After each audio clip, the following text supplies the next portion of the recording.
ওম শান্তি। আজকের মূল্য তারিখ 29/3/2025।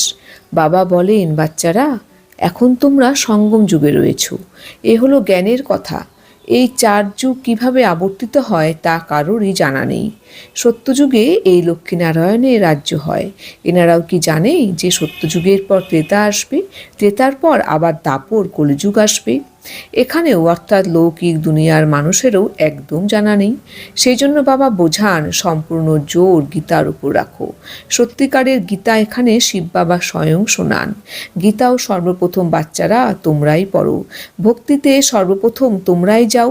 শিবের পূজারী প্রথমে তোমরাই হও। বাবা তাই বলেছেন, মিষ্টি বাচ্চারা, জ্ঞানের মাধ্যমেই তোমাদের সঠিক জাগৃতি এসেছে। তোমরা নিজেদের 84 জন্মকে নিরাকার এবং সাকার পিতাকে জানো। তাই তোমাদের বিভ্রান্ত হয়ে ছোটাছুটি বন্ধ হয়ে গেছে।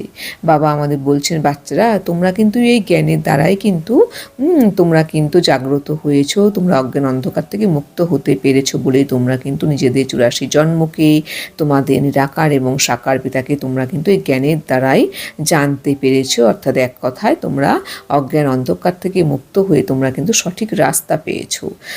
তাই কিন্তু তোমাদের বিভ্রান্ত হয়ে কিন্তু ছোটাছুটি করা বন্ধ হয়ে গিয়েছে। তোমরা এক বাবার স্মরণে কিন্তু নিজেকে মগ্ন রাখতে সক্ষম হচ্ছ। প্রশ্ন: ঈশ্বরের মতিগতি সম্পূর্ণ আলাদা, একথা কেন বলা হয়েছে? উত্তর: কারণ তিনি এমন শ্রীমত দেন যার দ্বারা তোমরা ব্রাহ্মণরা সবকিছুর ঊর্ধ্বে অর্থাৎ পৃথক হয়ে যাও। তোমাদের সকলেরই মত এক হয়ে যায়। একমাত্র ঈশ্বরই আছেন যিনি সকলের সদ্গতি করেন, পূজারী থেকে পূজ্যে পরিণত করেন। তাই তার মতিগতি সম্পূর্ণ আলাদা। বাচ্চারা, যা তোমরা ব্যতীত আর কেউই বুঝতে পারে না। বাবা আমাদের বলছেন যে বাবা যা আমাদের শ্রীমত দেন, যার দ্বারা কিন্তু আমরা ব্রাহ্মণরা সব কিছুর ঊর্ধ্বে অর্থাৎ পৃথক হয়ে যাই। আমরা এই জ্ঞানটি যখন পাই, যখন আমরা ভালোভাবে নিজেকে চিনতে পারি, যখন বাবা এসে আমাদের ব্রহ্ম বংশাবলী ব্রাহ্মণদের রচনা করেন, তখন কিন্তু আমরা জ্ঞানটিকে ভালো মতো অ্যাপ্লিকেশন করতে পারি এবং বাবার শ্রীমত অনুযায়ী চলে কিন্তু আমরা সব কিছুর থেকে ঊর্ধ্বে কিন্তু আমরা উঠে যাই। অর্থাৎ আমরা এই যে সব বিকারী দুনিয়া, এই যে সব বিকার বস্তু, যে চিন্তা ভাবনার থেকে কিন্তু আমরা নিজেকে কিন্তু পৃথক করতে সক্ষম হই এই জ্ঞানের অ্যাপ্লিকেশন করে এবং বাবার শ্রীমত অনুযায়ী চললেই। বাবা তাই বলছেন, তোমরা যখন একসঙ্গে চলো তখন তোমাদের সকলের মত কিন্তু এক হয়ে যায়। কারণ একমাত্র ঈশ্বরই আছেন যিনি কিন্তু সকলের সদ্গতি করতে পারেন। আর এই বাবাই কিন্তু আমাদের পূজারী থেকে পূজ্যে পরিণত করেন। তাই তার মতিগতি সম্পূর্ণ আলাদা। বাবা তাই বলছেন, বাচ্চারা, তাই এইসব কথা তোমরা ব্যতীত আর কেউই বুঝতে পারে না। मीठे मीठे सिखलाते बच्चों प्रति माता पिता बाप दादा की याद पे गुड मॉर्निंग। रूहानी बाप की रूहानी बच्चों को नमस्ते। हम रूहानी बच्चों की रूहानी बाप दादा की याद पे गुड मॉर्निंग। नमस्ते नमस्ते नमस्ते। धारणार जन्य मुख्य सार नम्बर 1, রচয়িতা আর রচনার জ্ঞানকে স্মরণ করে প্রফুল্ল থাকতে হবে।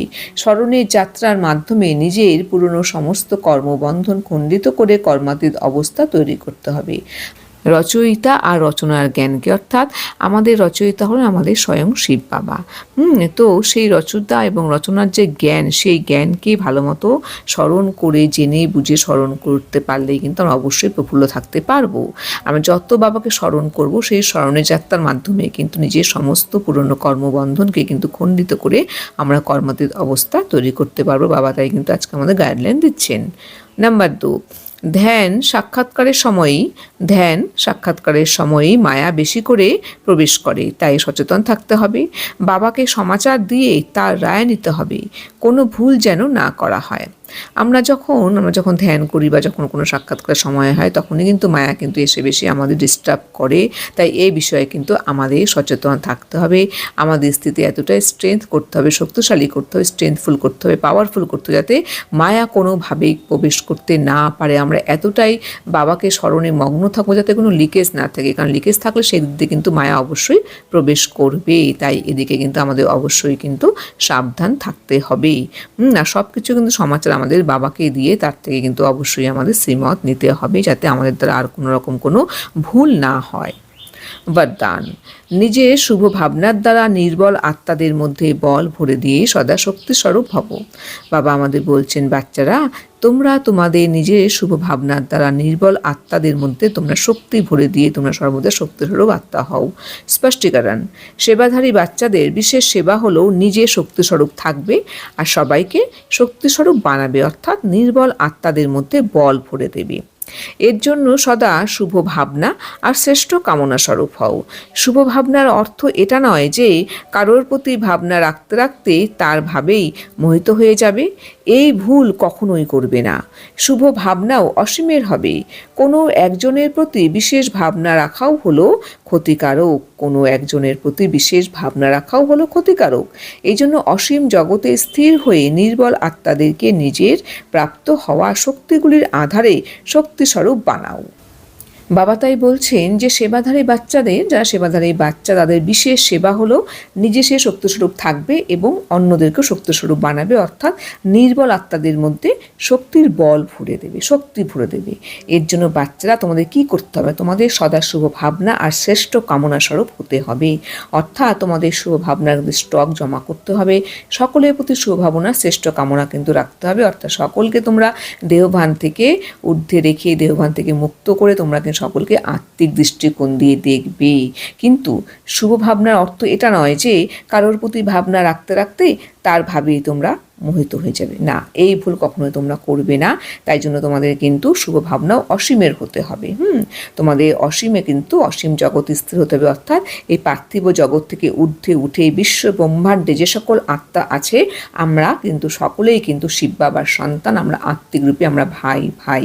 এই দৃষ্টিকোণ দিয়ে কিন্তু সকল নির্বল আত্মাদের মধ্যে কিন্তু তোমার নিজের প্রাপ্ত হওয়া শক্তিগুলির আধারে তোমাদের শক্তি স্প্রেড করে ওদেরকেও শক্তিস্বরূপ বানাতে হবে। স্লোগান: অলংকার হলো ব্রাহ্মণ জীবনের শৃঙ্গার, সেই জন্য অলংকারই হও, দেহ অহংকারী নয়। বাবা আমাদের বলছেন যে ব্রাহ্মণ জীবনের কিন্তু অলংকার হলো শৃঙ্গার, সেই জন্য বাচ্চারা তোমরা কিন্তু সেই শৃঙ্গারে সুসজ্জিত হও, অর্থাৎ অলংকারই হও। কোনো সময় তোমরা দেহ অহংকারী হয়েও না। ওম শান্তি।